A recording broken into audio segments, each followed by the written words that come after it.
The first war in human history. How did it really start?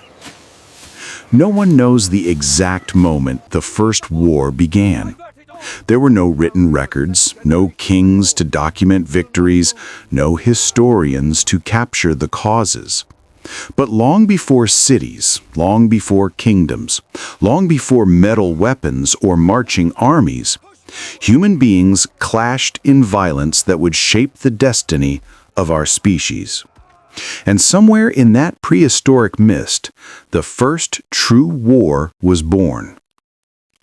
To understand how it began, we must travel tens of thousands of years into the past, into an age where small groups of hunter-gatherers wandered across continents.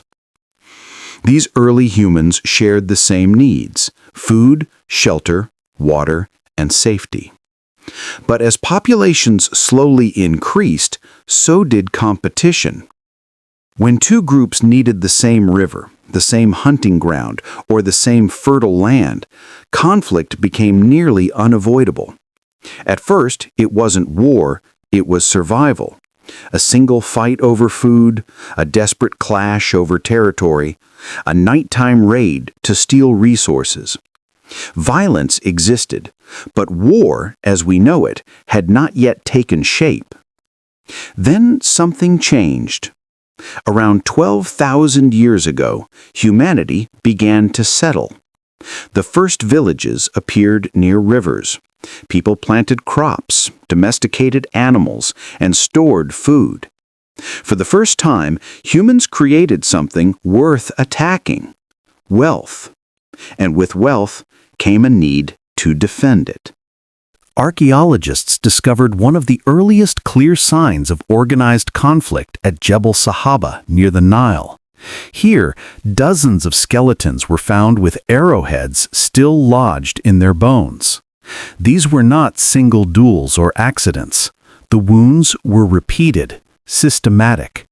Many showed signs of multiple attacks over time. This was not a skirmish. This was prolonged hostility between groups fighting for control of the Nile's precious resources. The people here lived during a period when climate change made food and water scarce. As the river shifted, tribes fought for survival, for territory, and for the right to exist. What happened at Jebel Sahaba may be one of the oldest battles ever discovered, a true prehistoric war. But why did humanity escalate from conflict to organized violence? One answer is simple: fear. When neighboring groups became stronger, people began to defend themselves preemptively. A raid on one camp often led to retaliation. Retaliation became cycles. Cycles became traditions, and traditions became warfare. Another reason was the rise of leadership. As villages grew, certain individuals, hunters, elders, or skilled warriors, gained influence. When a group followed a leader, violence became coordinated. Instead of random attacks, they developed strategies: ambushes, group raids, defensive walls, and eventually weapons crafted specifically for killing. Around 5,000 to 6,000 years ago, war became something new.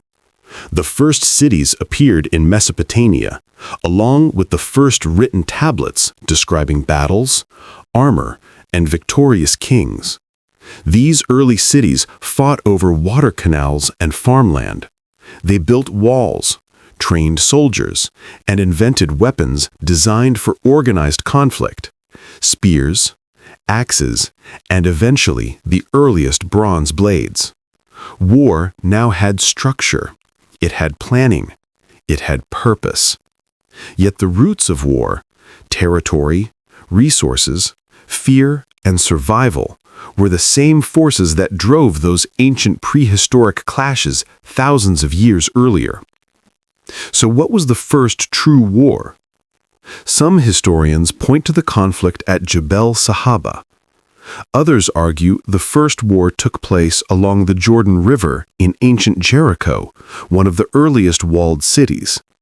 Some look to Mesopotamia, where the earliest written war between the cities of Lagash and Umma is recorded on stone monuments called stelae. But the truth is deeper. War didn't begin in a single place, with a single battle or a single leader. It emerged slowly, almost inevitably, as human societies grew. War is not simply a moment. It is a transformation, a change in how human beings survived, a shift from small group conflict to organized violence, from natural resources to power, from fear to strategy.